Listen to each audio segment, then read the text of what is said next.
मैले कुनै पनि सहकारीबाट ऋण लिएको छैन भनेको ठाउँमा सहकारीमा आफै लिखित गरेर माग फारम भरेर लिएको पेश गरौँ। 1 अरब रुपियाँ पैसाको अपचलन गरेका प्रमाणहरू पेश गरौँ।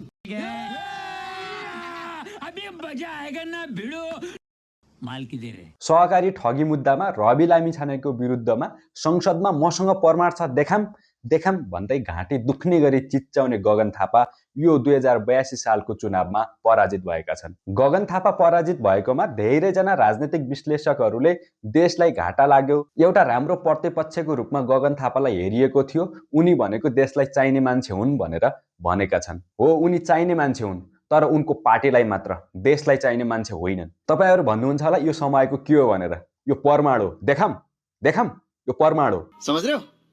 समझ रहे हो न? पार्टीलाई चाहिने मान्छे तर देशलाई नचाहिने मान्छे किन भनेको भने उनको पार्टीका जति पनि काण्डमा मुछिएका मान्छेहरू छन् उनका विरुद्धमा कुनै पनि आवाज उठाउँदैनन्। आफ्ना पार्टीमा भएका मान्छेहरूले जेसुकै अपराध गरे पनि उनी बोल्दैनन्। तर आफ्नो प्रतिस्पर्धीको रूपमा हेरेका रवि लामिछानेलाई अदालतमा मुद्दा हुँदा हुँदै तिनले त्यसरी मसँग प्रमाण छ भनेर बोल्नुको औचित्य के? कि त त्यो प्रमाण के हो देखाउन सक्नु पर्यो। अस्तिको चुनावमा पनि त्यो प्रमाण के हो भनेर सोद्धाखेरि केही पनि बोलेनन्।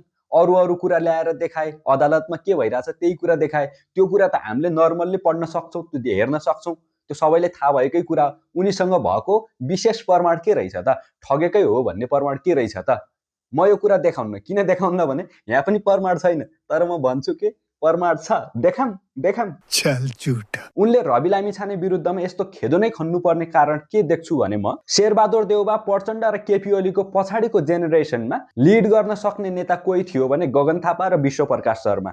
अनि उनले कसरी हेरिरहेका थिए भने यी तीनवटा नेताहरू मरिसके पछाडि अथवा उनीहरूले राजनीति छोडिसके पछाडि देशको जिम्मा मेरो हातमा आउँछ र मैले जसरी चाह्यो त्यसरी चलाउँछु भन्ने उनको अनुमान थियो। तर रवि लामिछाने यसरी आइदिए कि उनको त्यो अनुमानलाई ठेस पुर्याउन अथवा आफ्नो प्रतिस्पर्धीको रूपमा मैले खोजिरहेको कुर्सी अब अरू कसैले लिइदिन्छ कि, किनभने त्यतिको प्रभावकारी नेता उनको विरुद्धमा कोही पनि थिएन र उनले कसरी हेरिरहेका थिए भने अब प्रधानमन्त्रीको कुर्सी मेरै हो र विश्वप्रकाश शर्माले मलाई समर्थन गर्छन्, त्यसरी हेरिरहेका थिए। तर कोही प्रतिस्पर्धी यसरी आइदियो कि त्यो कुर्सीको भागीदार म पनि हुँ है भनेर प्रभावकारी रूपमा र लोकप्रियताको हिसाबमा आइदियो। अब उनलाई त्यो कुर्सीको डर भयो। त्यो कुर्सीको डर हटाउन के गर्ने भन्दाखेरि भर्खर आएको कोही मान्छेलाई सुरुबाटै हटाइदिने। अब कसरी हटाउने भन्दाखेरि प्रमाण देखाउँ भन्ने, लोकप्रियता कम गर्न खोज्ने, भयभरका मुद्दा हाल्ने अनि हटाइदिने। राजनीतिबाटै हटाइदियो भने त्यो कुर्सी आफ्नो लागि सुरक्षित भयो नि केही वर्ष पछाडि, त्यसरी हेरेको देखिन्छ। अनि गगन थापा भनेको देखाउने दाँत मात्रै हुन्, पछाडि चपाउने दाँत भनेको विश्वप्रकाश शर्मा पनि रहेछन्। त्यो कुरा कसरी पत्ता लाग्यो भने उनकै एकजना नेताले अस्ति भर्खरै एउटा इन्टरभ्यूमा भनेका छन्, विश्वप्रकाश शर्माले उहाँलाई तपाईँ रासोपा डिपार्टमेन्ट मात्रै हेर्नु है भनेर छुट्टै खटाएका रहेछन्। त्यो भन्नुको मिनिङ के हो भने रासोपालाई जसरी भए पनि राम्रो काम गर्नै नदिने, जतिसुकै हुन्छ अपराधको आरोप लगाउने र त्यसलाई सुरुमै उठ्नै नदिने, यसरी चाहिँ उनीहरूको सोचाइ रहेछ। विश्वप्रकाश शर्मा र गगन थापाले अब पालै हामी प्रधानमन्त्री बन्नुपर्छ केही जेनेरेसन पछाडि, शेरबहादुर देउबाको जेनेरेसन पछाडि भनेर सोचिरहेका थिए। तर आइदियोको एकदमै लोकप्रिय, एकदमै प्रभावकारी नेता, त्यो पनि सुरुमै आएर दुई चोटि गृहमन्त्री भइहाल्यो भनेपछि उनीहरूको कुर्सी त अब नजोगिने हो कि अथवा अरू कसैले लिने हो कि भन्ने डर लाग्यो नि त।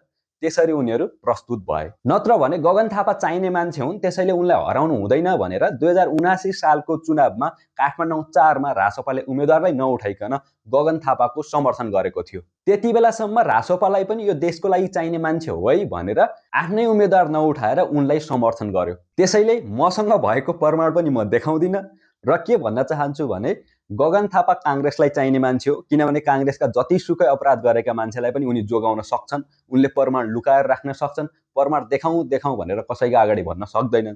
तर आफ्नो विपक्षमा अथवा कोही राम्रो नेता आउँदैछ भने उनका विरुद्धमा भयभरका आरोप लगाएर प्रमाण छ देखाउँ भनेर एउटा खाली पेज देखाएर, त्यहाँ पनि बाख्राको चित्र थियो होला, त्यही देखाएर, त्यही देखाउन खोजेर उनी प्रमाण छ भन्दै बोलिरहन्छन्। त्यसैले उनी देशको लागि चाहिने होइन, देशको लागि चाहिने मान्छे भनेको कस्तो हो भने आफ्ना भए पनि अरू भए पनि अपराध गरेको छ भने अपराधी भन्न सक्नु पर्यो।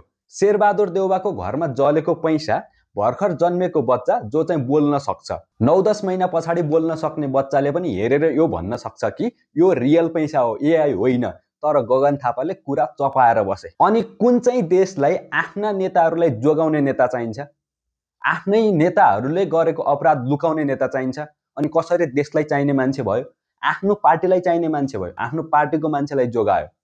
तर देशलाई जोगाउने मान्छे, देशलाई चाहिने मान्छे त आफै भए पनि, आफ्नै कोही मान्छे भए पनि अपराधीलाई अपराधी भन्न सक्नु पर्यो। त्यो हो नि त देशलाई चाहिने नेता। अनि अरूलाई चाहिँ खेदो खन्ने, आफ्नालाई चाहिँ जोगाएर बस्ने, त्यसलाई देशलाई चाहिने मान्छे भन्न सकिन्छ? प्रमाण के थियो थाहा छैन, मसँग पनि प्रमाण छ। यो प्रमाण म कसैलाई पनि देखाउन्न। किन देखाउन्न भन्ने कुरा मैले गगनबाट थाहा पाएको।